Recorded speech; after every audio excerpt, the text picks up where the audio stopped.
I hit play, and the room freezes.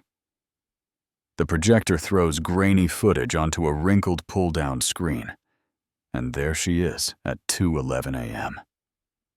Our HOA president, Marla Benton, letting herself into my cabin with a brass key and a dolly, like she's clocking in for a job.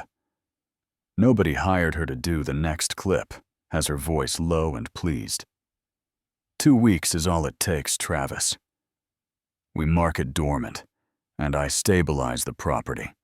And when the cuffs click on Sergeant Travis Holt at the back wall, Marla points at me and spits. This is entrapment. But the timestamp answers louder than I do. That happened. I didn't grow up dreaming I'd be the guy running a sting at a homeowners meeting. I'm a product designer who inherited my grandfather's A-frame on the edge of Pine Hollow, outside Redwood Ridge, Montana. A cedar place that smells like old radios and pine sap, where elk talk at night, and the mailboxes are a cluster box unit that chews packages. If you look at it wrong, I pay my $195 a month, so the plow shows before sunrise, and the pool isn't green by May. You know what I mean. The first time Marla came by, she didn't say good morning. She knocked at exactly 6:00 a.m., like the house owed her money. Raincoat, blue binder. Smile that never reached her eyes. She slid a pink slip into my hand and said, "Violation, $600. Mailbox shade. Not on the approved chart. Non-compliant bird. Habitat in sightline." And for a second, I honestly thought it was a prank because the owl box she circled was carved with my grandfather's initials. Personal history doesn't supersede community standards. She added, tapping my doorframe with the binder spine. "Standards don't nap, Mr. Walker." Then she walked away like a judge who had somewhere better to be. I emailed the office, asked for a variance, attached a photo of my granddad in 1998, holding the same box with a caption from the local paper about citizen science, apologized for the mailbox color, and promised to repaint in Pine Hollow bronze. The reply came at 9:12 p.m. With language fit for a robot. Variance must be requested before installation. See Section 8.3.4. And I stared at that line thinking the owl box went up in the 90s. Then I closed the laptop and told myself to be neighborly. 2 weeks later, a client crisis dragged me to Seattle. What should have been 4 days turned into 9. I left the porch light on. A timer. Stacked the mail on the kitchen table. Texted the HOA office that I'd be out. And when I drove back into the mountains, I had that small animal feeling that something wasn't right. The cabin looked the same from the road, but the mat wasn't mine. Inside, it smelled floral and wrong high heels.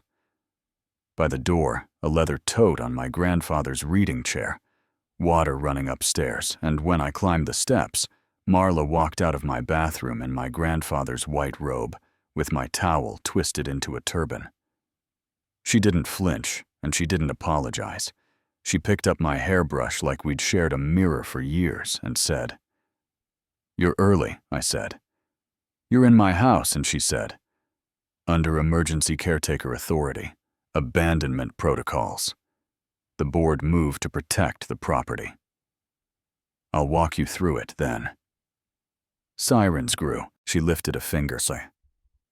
"Hold that thought. I already called this in. There was a break-in reported by who I asked," she said, casual as weather. Sergeant Holt came through the doorway, greeted her by first name.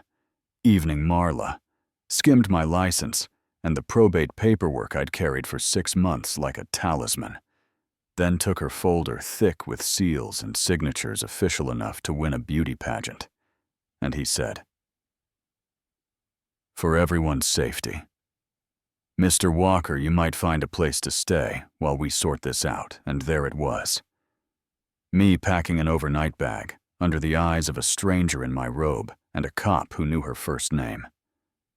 Humiliation like heat. I could feel in my ears. She even straightened a picture on the wall while I carried my duffel down the stairs. At the station, humming Light's stale coffee, I called the only person I trust to pull daylight out of a rulebook, Renee Porter. Real estate attorney, sharp bun, sharper brain. We pulled up the county portal and searched Benton Caretaker Abandonment. Pine Hollow, 3 addresses popped from 5 years same dance.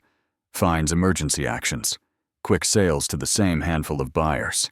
And Renee whispered. She didn't invent the playbook, but she perfected it. And when shame started to climb my throat, she said, "Corruption depends on your shame keeping you quiet." We needed eyes. So we crossed to Doris Blake's little house cardigan, with whales. Cinnamon toast in the Aerochain. Still on the door, she let us in. Slid a manila envelope across the table with hands that shook. I took pictures because something felt wrong. I kept quiet with the Pattersons, and I regret it every day. And those photos were time-stamped plain. Marla in and out while I was gone, not with repairmen, but with a woman carrying a realtor's tote and one of off-duty Holt in a hoodie helping lift a cedar chest into my doorway. And the heat that started in my ribs moved into my jaw. I am not a speech guy. When I'm mad, I get quiet and fix things 1 square inch at a time. So we went to my basement to the old desk that smelled like solder and dust, and behind a false panel, we found what my granddad's ham radio club left me. A boxy recorder, a solid-state drive zip-tied wires with neat little labels. The owl box out front wasn't just for birds. The wildlife cameras could be set to motion. We plugged it in, a green LED. Blinked like it had been waiting, and a grid of thumbnails appeared. Dates and times. Little windows into days. I thought we're gone. We hit play. There was Marla testing my lock at 9:03 a.m. with a tape measure on her wrist, and there she was at 1:27 p.m., moving my grandfather's chair and staging magazines like a model home there. She was at 11:40 p.m., whispering to Holt on the porch. "We'll file Tuesday. He's not back." We stabilize, and you hear Holt say, "Don't text me about it." Same mistake they made with Harrison, and they laugh softly, like people who think the rules belong to them. We exported the clips, hashed the files, notarized affidavits made, 3 backups. And the next morning a paper was taped to my door at 6:03 a.m. Compliance entry and lien warning and balance, due 1/3/20 and later in the grocery lot. Holt walked up while I wrestled a case of Seltzer's calm voice like black ice. People who fight this make life complicated for themselves. And I tapped my recorder and said, "Say it again for the record," and he smiled without his eyes and walked away. We mapped our plan at Timberline. Coffee, people came quiet and left louder. The Hendersons talked about daily inspections until they gave up Will in flannel. Said his porch pickets measured 270 instead of 3. So he got a denial, and then a cash buyer tied to Marla's broker magically appeared. We called Detective Keisha Lang from Internal Affairs, sent her everything, and she asked the best question I heard all week. "Do you have backup power for your projector?"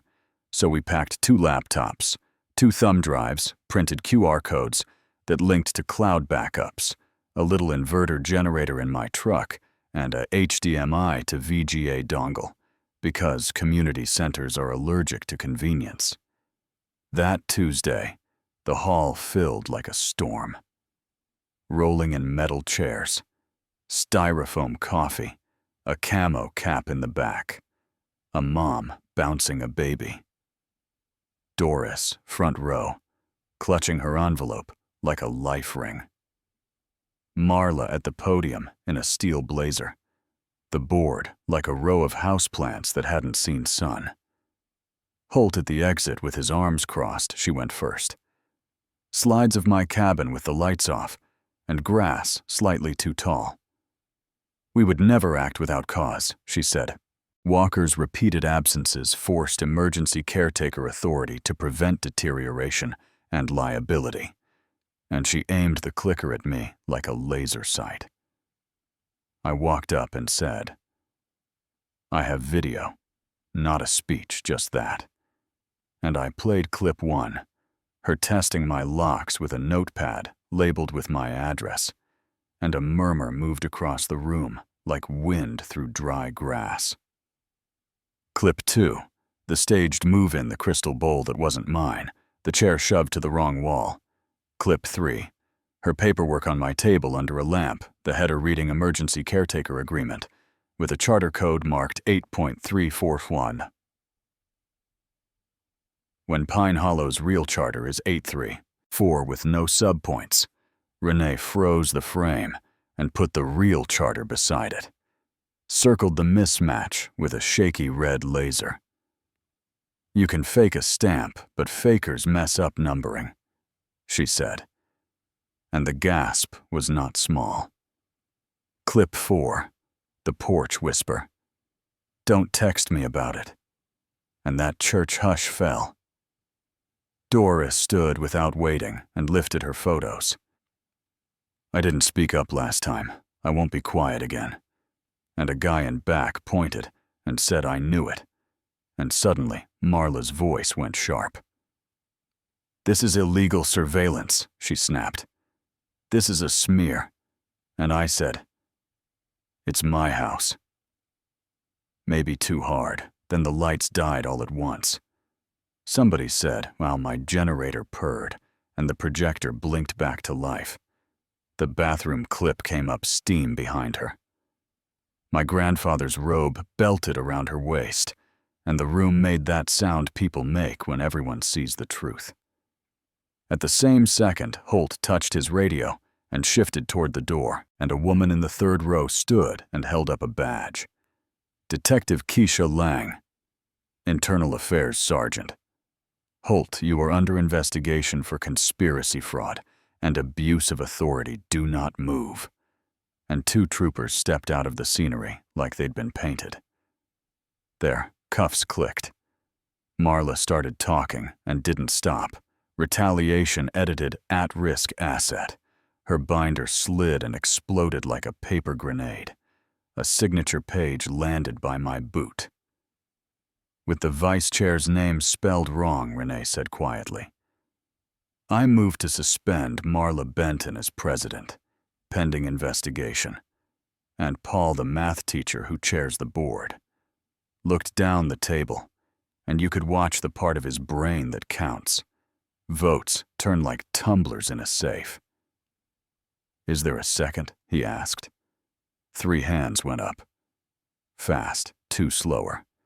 Then the room became a field of hands, because residents forgot the rules and did democracy anyway. "All in favor," he said, voice cracking hands again.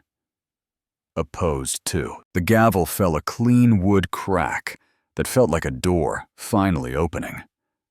I didn't cheer. I didn't fist pump.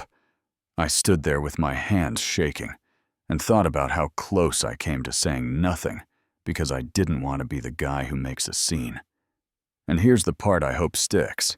Rule books are supposed to protect people when someone uses one like a weapon. You either duck and hope they miss you next time, or you make noise and hold the receipts. I had a neighbor who took pictures when she was scared, a friend who believed me when it sounded crazy, and a grandfather who liked gadgets. And the truth, when it's organized right, has weight. It lands, it makes a sound sometimes. It's a gavel sometimes, it's a pair of handcuffs you can hear from the back row. Here, so tell me where you stand. Do HOAs protect neighborhoods, or hand the wrong people a badge and a binder? Where's the line between standards and bullying? Is a camera on your own porch a safeguard? Or too far, if you sat in that hall, Would you have raised your hand to remove her, or argued that the system should handle itself? Drop your take in the comments. Tell me the part that hit you the time a petty rule became a hammer in your life, or the moment you pushed back and why. And if you didn't tell us what would have helped you try, because your story might be the one that gets somebody else to hit play.